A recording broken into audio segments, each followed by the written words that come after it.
Allah is my heart's speech. Your mercy is what I beseech. Keep in my heart your remembrance, and in your deen allow me to advance. Help me in my quest. Permit me to pass the ultimate test.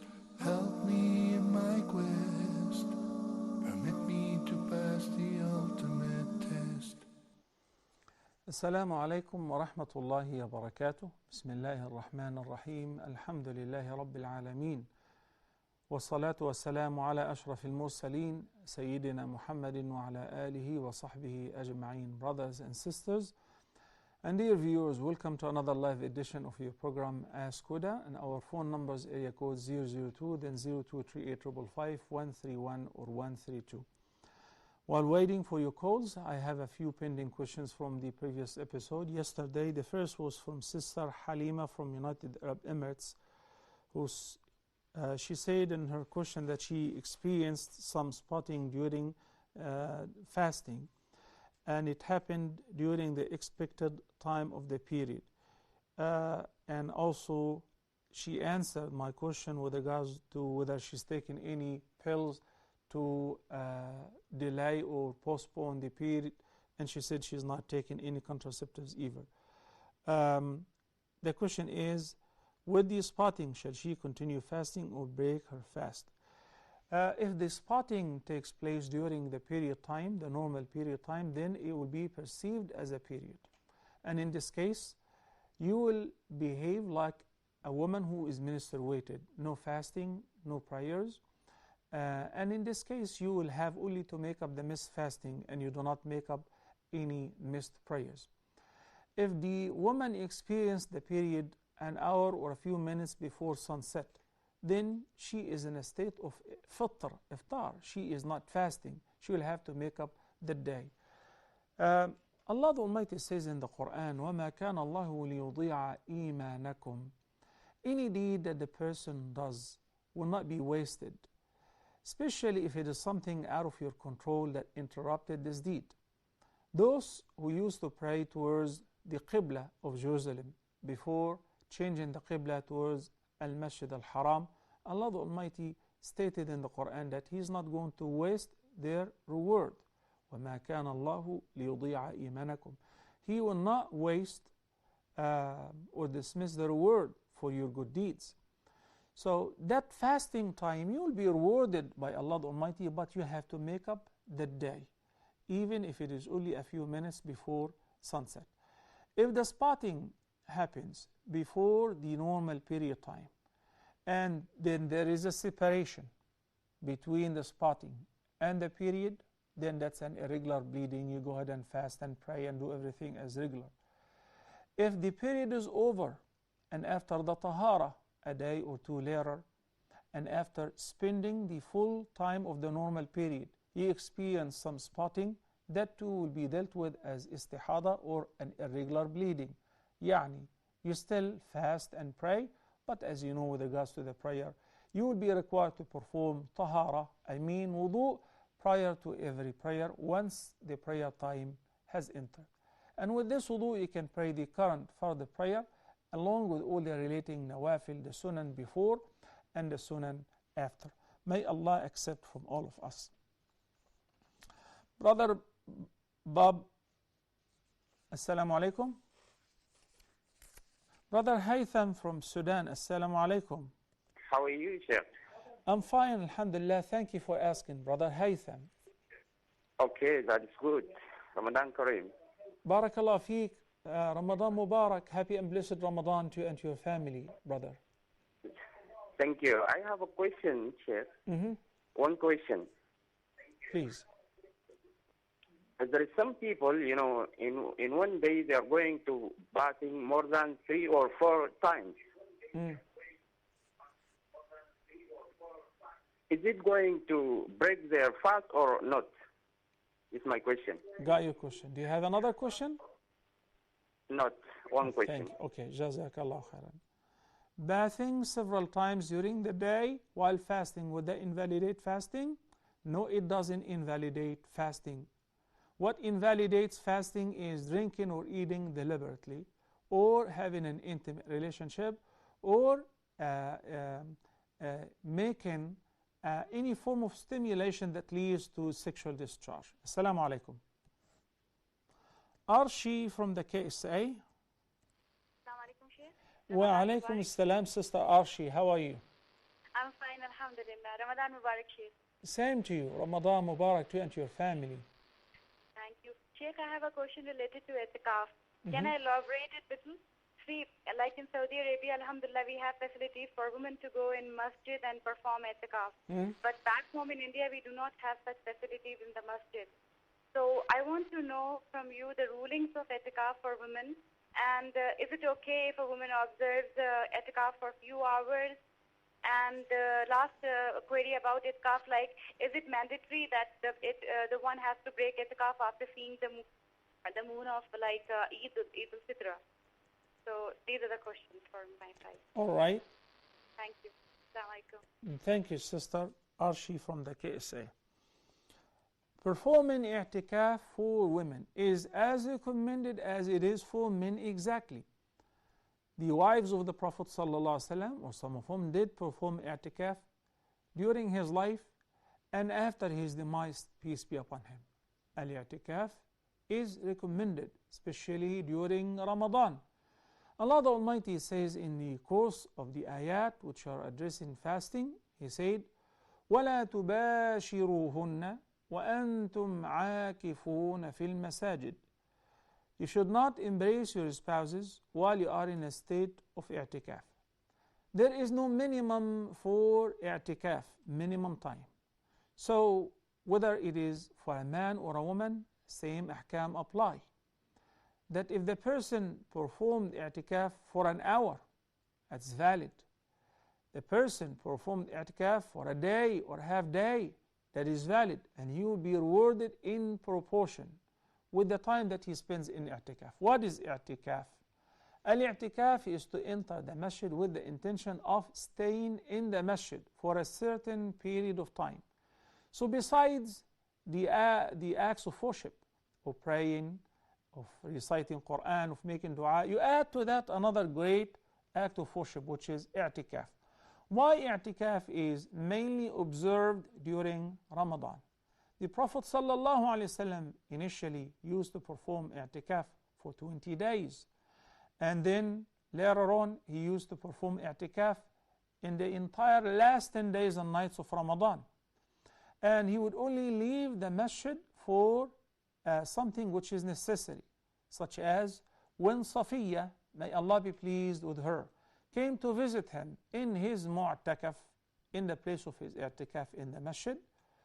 And after she is done with the visit, he took her home. He escorted her home because it was dark and it would be safer if he would to go home to take his wife back.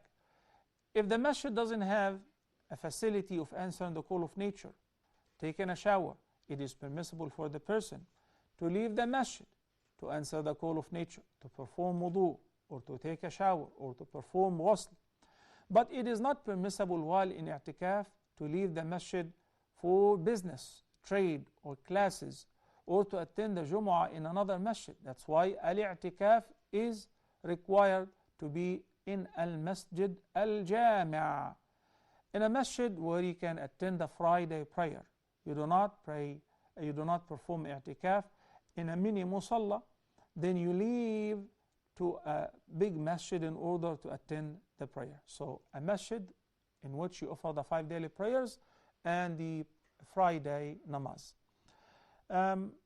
If a woman is performing i'tikaf, it is required that with the consent of her guardian, and if it is in a place where men are performing i'tikaf as well, then she should have a mahram with her, and there should be a designated area for women. Is it permissible to eat in the masjid? It is permissible to eat and to drink in the masjid. The Prophet ﷺ and the companions used to do.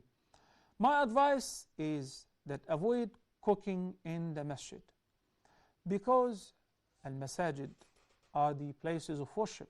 They're supposed to smell nice, to be clean throughout the time.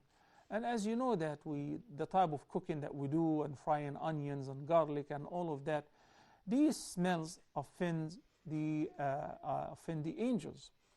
وإن الملائكة تنفر مما ينفر منه بنو آدم. So there should not be cooking in the masjid. But eating is okay. Eating and drinking, breaking your fast and eating the sahur meal in the masjid is okay. Al-i'tikaf also, it is sunnah to do a khiba, like a little tent, so have some privacy. Is it permissible to talk, to converse with others, or to answer phone calls in i'tikaf? All of that is permissible, but it shouldn't be excessive. Some people take a break from work and they come to hang around, so to chit-chat with people, to interrupt them. Some people during i'tikaf, they finish the entire Quran once every 3 days. Then whenever a newcomer is coming to perform i'tikaf, it starts as follows.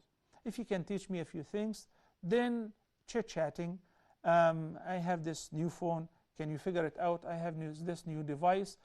Then an hour, after an hour will be wasted, and the person who used to do Khatm al-Quran in 3 days may actually spend the 10 days and then get to finish the Quran once because of wasting the time. Al-i'tikaf is an opportunity to isolate yourself from the other worldly business, and you stay in the masjid between Qiyamul Layl, the night prayer, the Taraweeh, the Tahajjud, the Dua, the recitation of the Quran. You pray Fajr in Jama'ah, and you sit, you make your adhkar until past sunrise. You pray the 2 rak'ahs of duha, or 4, or 6, or 8. You get the reward of performing a complete umrah, and so on. Assalamu alaikum wa rahmatullahi wa barakatuh. Brother Kareem from Ethiopia. Assalamu alaikum. Alaykum assalam wa rahmatullahi wa barakatuh. Kareem, how are you? I'm fine, thank you. Okay, so I have 3 questions. Can I ask? Yes, please. Okay, thank you.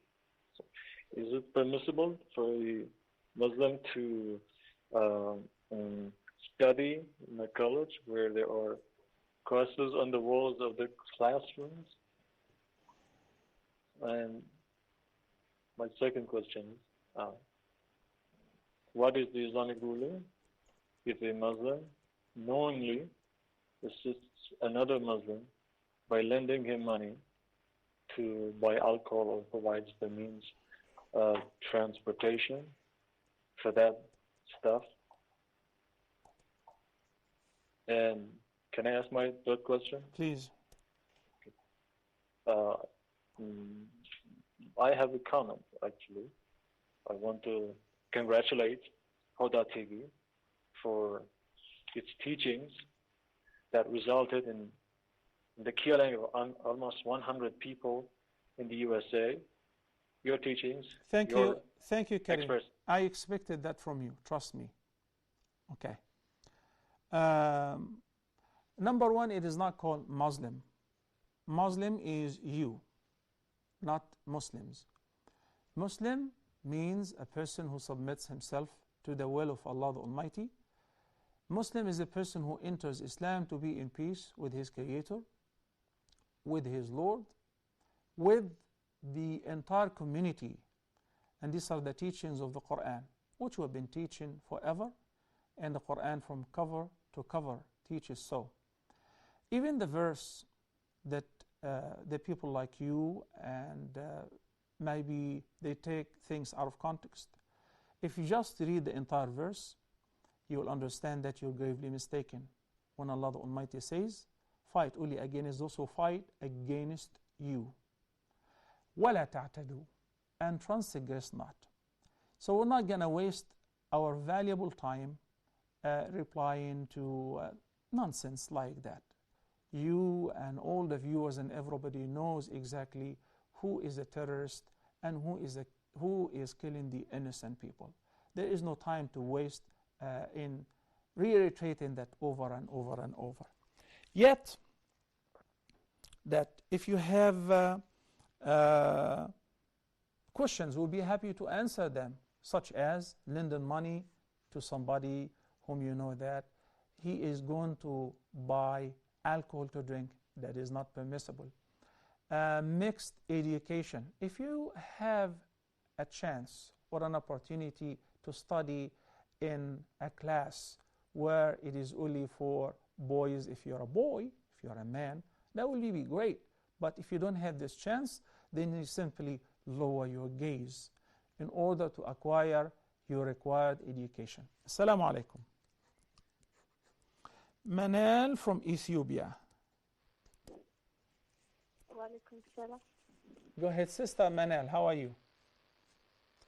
I'm fine. I wanted to ask if a person if a person say that, if a person forget to say that he will fast tomorrow and just fast, is his fasting acceptable or not? I'm sorry, I didn't get the question. It's like, okay, if a person says if a person forget to say that he will fast tomorrow, or I see. if he did not. Okay, I got your question, Sister Manal. It is basically concerning making an intention to fast. An-niyya is a fard, is a pillar for fasting, whether it is voluntary fasting or mandatory fasting. But in the case of the mandatory fasting, an-niyya is required before Fajr. Yani, the Prophet ﷺ said in the hadith, من لم يجمع الصيام بالليل فلا صيام له. من لم يجمع الصوم بالليل. The person must intend to fast tomorrow. When? This intention must be contemplated or made after sunset of the current day and before dawn of the following day. بالليل. That is the night part of the day. So if the person intends so, then his fasting is valid.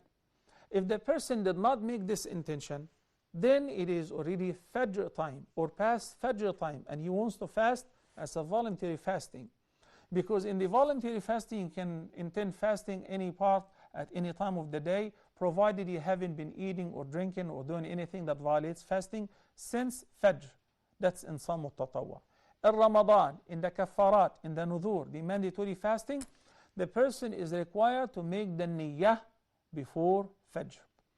The niyyah is not to be pronounced. You don't say, nor write, nor declare that I'm going to be fasting tomorrow. It is something between you and Allah. It's in your heart. You contemplate it in your mind. So maybe eating the sahur meal, that's a very obvious declaration of fasting. Why are you eating sahur at this time? Nobody gets up at 3 a.m. to eat. It's simply because I'm planning to fast. That's a niyyah. You don't have to sit in a corner or contemplate that I'm going to be fasting tomorrow. It's something that you think about it in your heart and mind. Assalamu alaikum. Sister Hassan from United Arab Emirates. Assalamu alaikum, ya Sheikh. Wa alaikum assalam wa rahmatullahi wa barakatuh. I was a working mom. I paid my zakat on my gold jewelry with my earnings. Now that I am not working, my husband and children spend on me.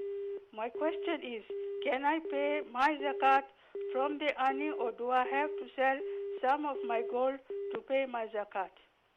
Okay, I got your question, Sister Hassan. But how much gold do you have anyway? Is it above the nisab? Is it more than 80? Yes, I have 175 grams. Okay, I got your question. Thank you, Sister Hassan. Do you have another question? Thank you, Jazakallah khair. Thank you for the excellent work Huda TV is doing for the Muslim world. Thank you. Barakallah fiki, Sister Hassan. Jazakillahu khairan. Okay, I forgot to tell the brother about the word Muslim.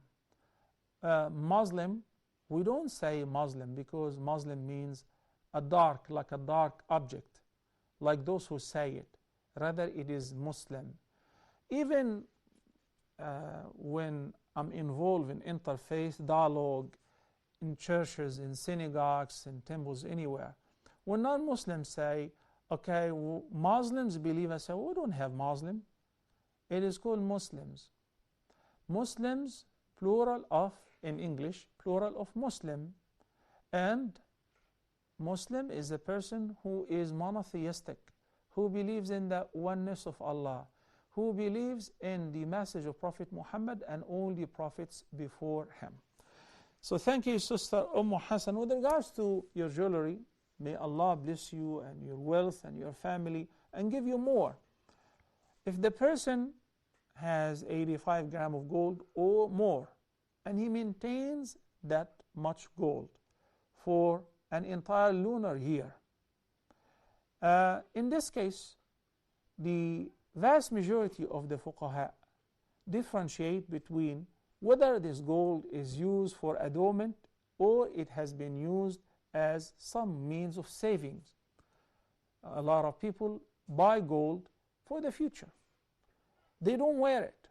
They just keep it. They save it for the future. And it's a safe way to keep your money. In this case, that is zakatable. 100% you have to pay zakah on it, even by selling part of it in order to come up with the zakah, which is the right of the poor. Whether you have to sell a part of it or from your own earning or you borrow money in order to pay the zakah, because this is some sort of saving. The vast majority of the fuqaha said there is a difference between the gold which is used for adornment and an ornament. The woman wears it on a regular basis.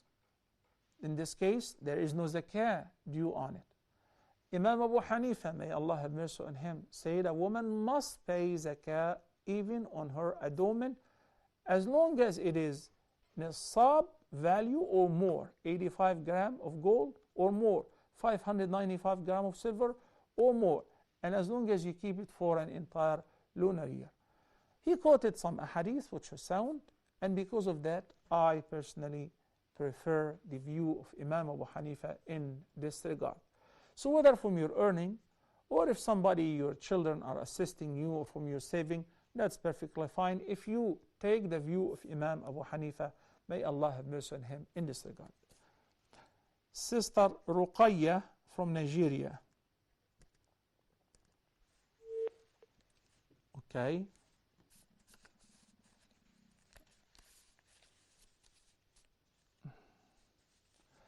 It is very interesting that over the past 365 days, there has been over 370 plus mass shooting in the United States. So more than one incident of shooting a day, 370 plus. Not a single one was labeled as an act of terrorism. Rather, it was lonely accidents, independent, isolated cases. So even if we have somebody who is wearing a turban, not gay, okay, even if somebody who is wearing a long beard and is writing Allahu Akbar and is doing all of that, and he does whatever barbaric or heinous act, he is an extremist, he is a murderer like everybody else, like the 375 or 76 cases, right? A perpetrator who should be punished by the legal law. But to label an entire religion and to label an entire Muslim community who keep coming up every incident to condemn and to clarify and to explain, they don't owe no one any explanation, because I don't have to pay for anyone's fault. Nowadays, in Europe, there are some Nazis being tried in the court, and in every trial, he pays tribute to the Nazis' ideology or whatever in the court, and he was involved in mass shooting and in mass killing. Nobody talks about a religion and labels Judaism because of what is happening in Palestine, or Christianity because of what is happening in the States, or in Europe, or Buddhism because of what is happening in Burma. No one labels, the United Nations does not label the entire religion or the entire community and the followers of this religion. Same thing with Islam. Every community has its own homegrown crazies. And I don't have to apologize for no one's mistakes. I only apologize if I make a mistake. You like it, that's fine. You don't like it, I don't care whether you like it or not. Assalamu alaikum wa rahmatullahi wa barakatuh. Sister Ruqayya is back again on the line from Nigeria. Assalamu alaikum. Wa alaikum assalam wa rahmatullahi wa barakatuh. want to know the ruling on cutting the hair or reducing the length of the hair. Ruling on what? The ruling on reducing the length of the hair. Of the hair. You mean a haircut. If you mean getting a haircut for women, it is permissible as long as she won't look by the end like a male. So if the woman gets a haircut, that's permissible, provided she wouldn't simply look like a male, because the Prophet ﷺ forbade so. لعن الله المتشبهات من النساء بالرجال. السلام عليكم. Sister Medina from Ethiopia. Assalamu alaikum. وعليكم السلام ورحمة الله. السلام عليكم Sheikh. I have 3 questions. Yeah? I have 3 questions, Sheikh. Go ahead, please, Sister Medina. Okay, the first question is when we attend to join the Salat Jama'ah, if the Imam already started the Salat, can we pray the Tahiyat al-Masjid or we simply join the prayer?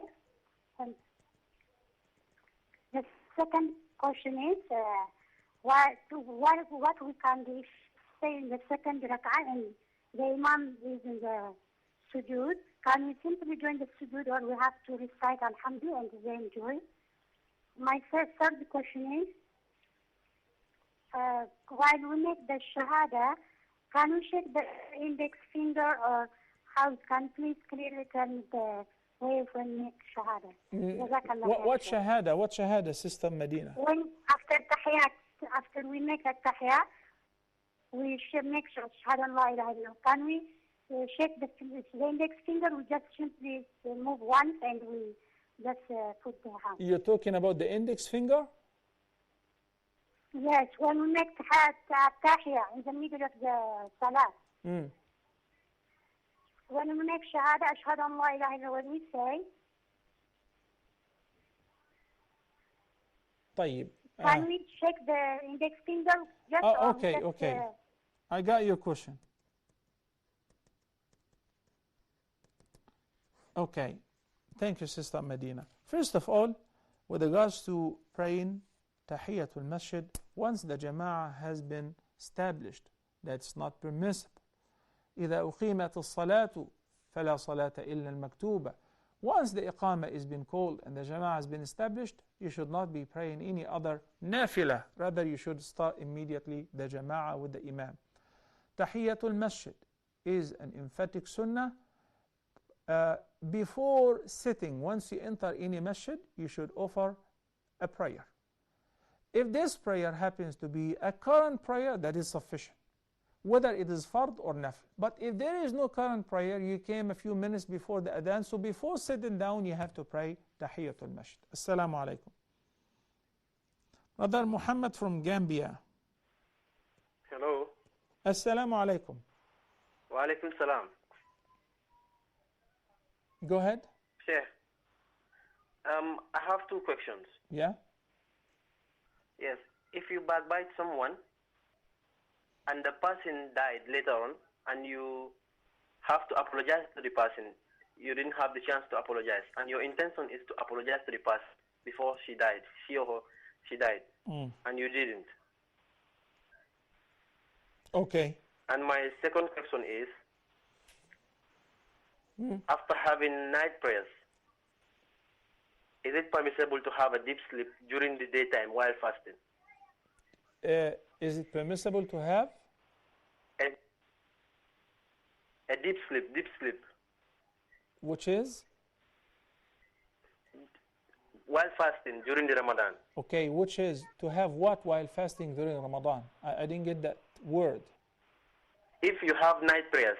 If you have a night prayer. Yeah, if you do night prayers at night, then is it permissible to have a deep sleep during the daytime while fasting? You mean to sleep, to rest?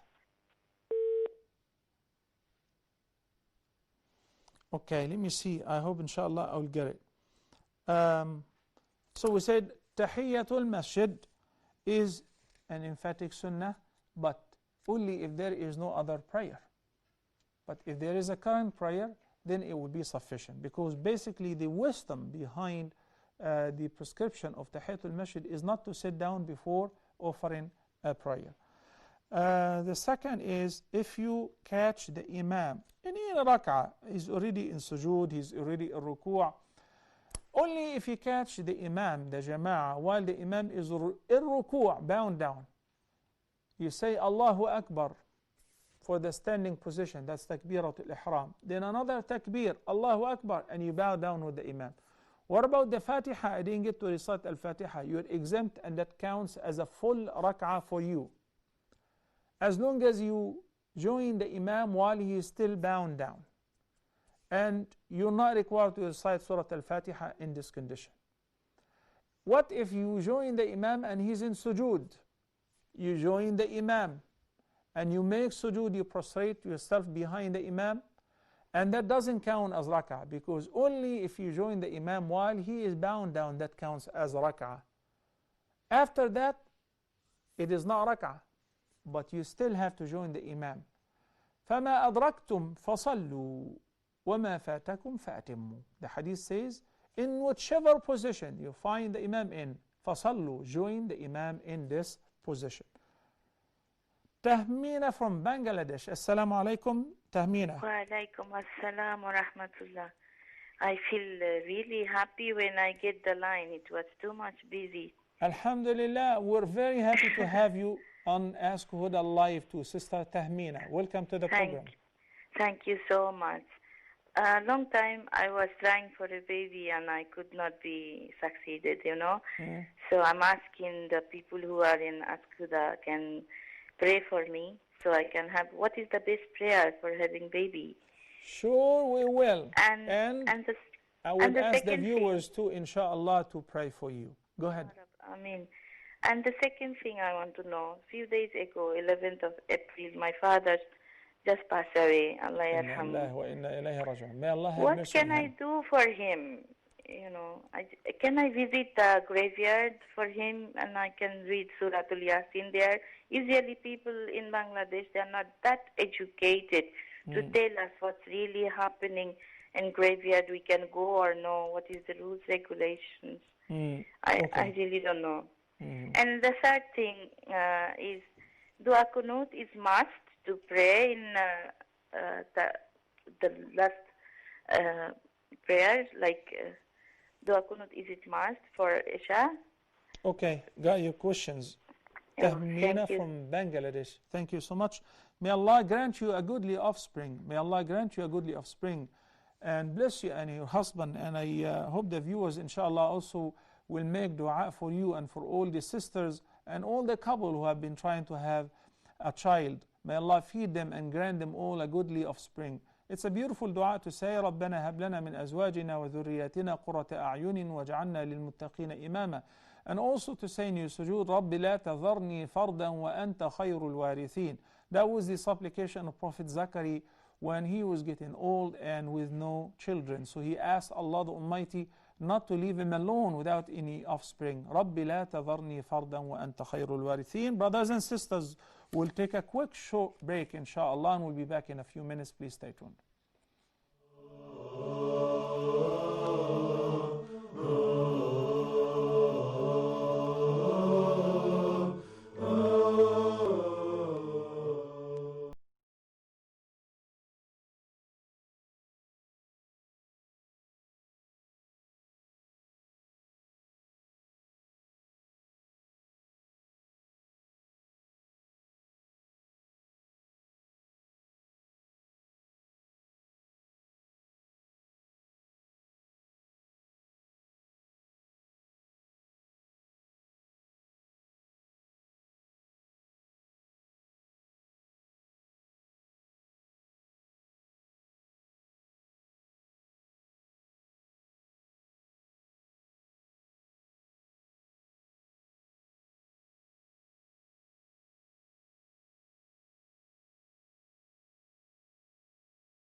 This is Mamdouh Muhammad, and I'd like to remind you that we are humans, and humans err and make mistakes.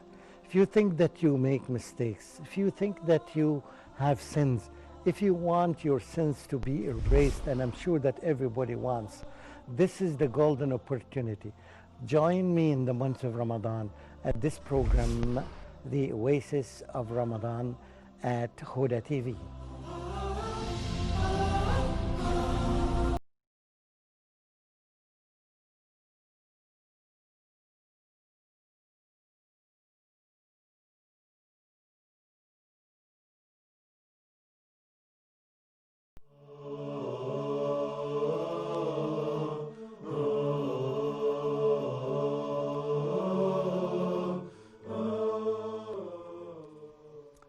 Assalamu alaikum wa rahmatullahi wa barakatuh, and welcome back. And a quick reminder with our phone numbers: area code 002, then 0238 131 or 132.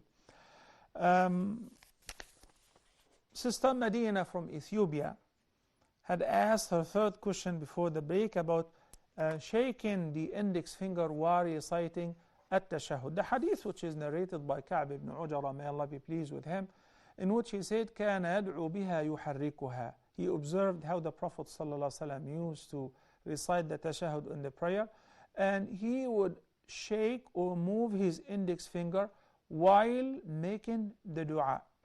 Based on that, the scholars have different opinions. And by the way, this is a hay'ah, a sunnah in the prayer. It doesn't affect the validity of the prayer whatsoever.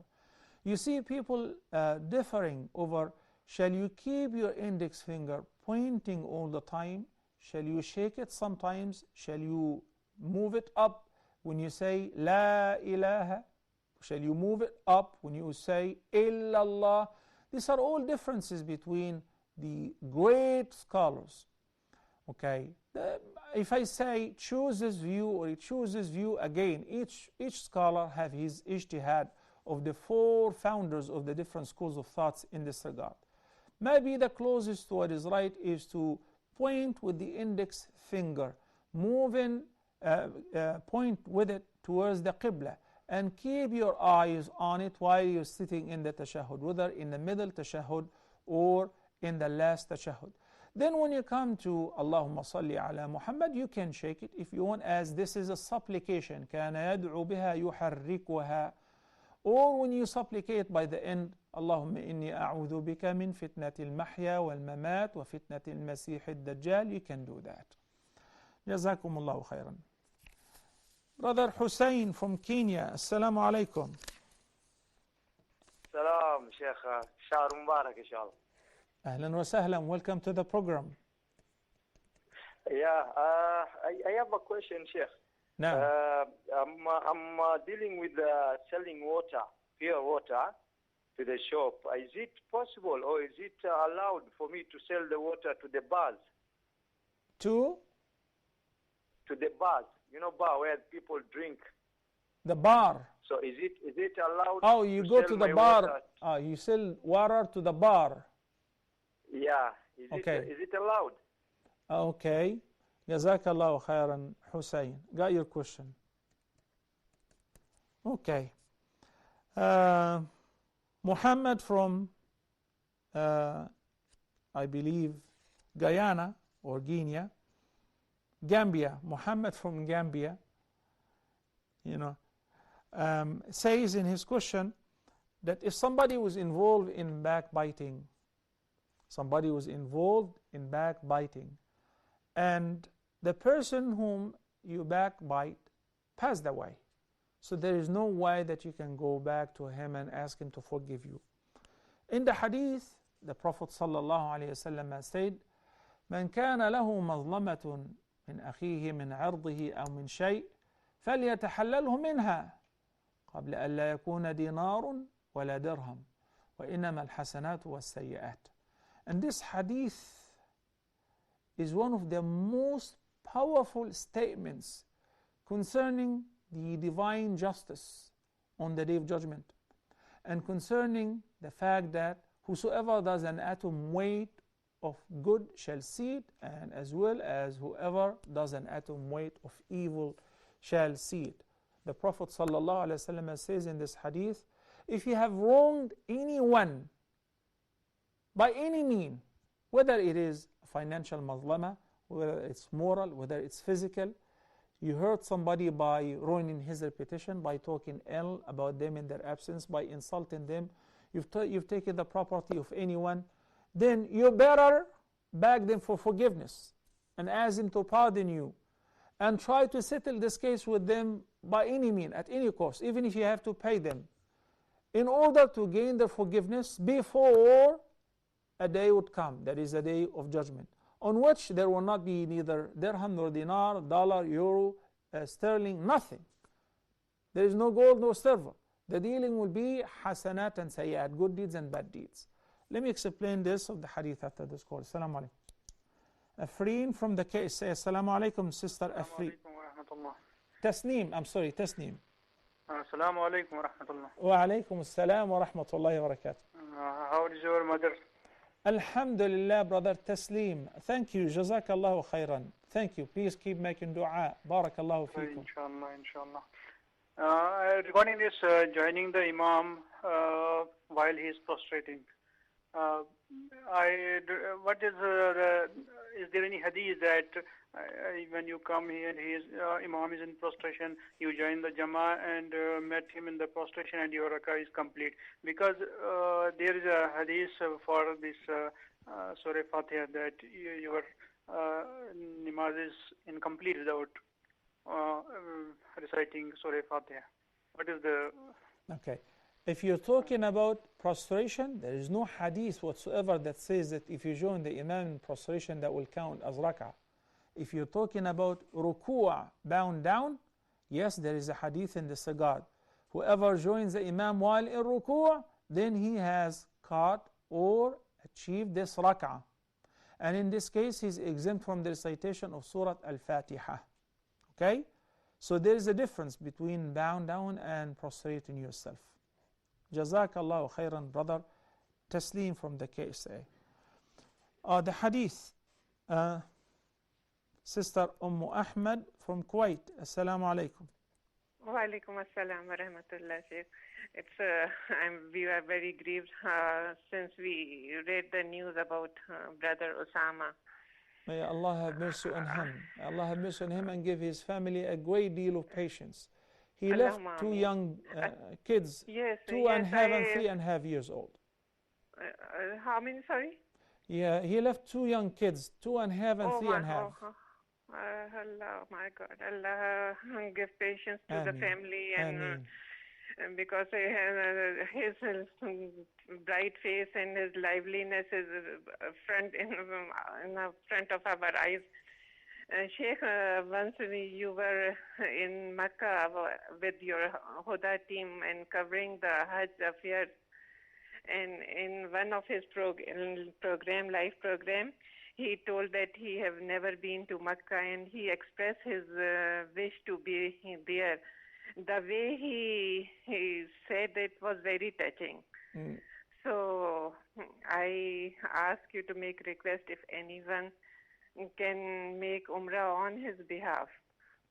So I think that will be... Jazakillahu khairan. Jazakillahu khairan, Sister Ahmed from Kuwait. I really appreciate your sympathy and your prayers and your appealing for whoever is performing Umrah currently or is going any time, inshallah, to perform Umrah in his state. This is indeed one of the deeds which will benefit a dead person.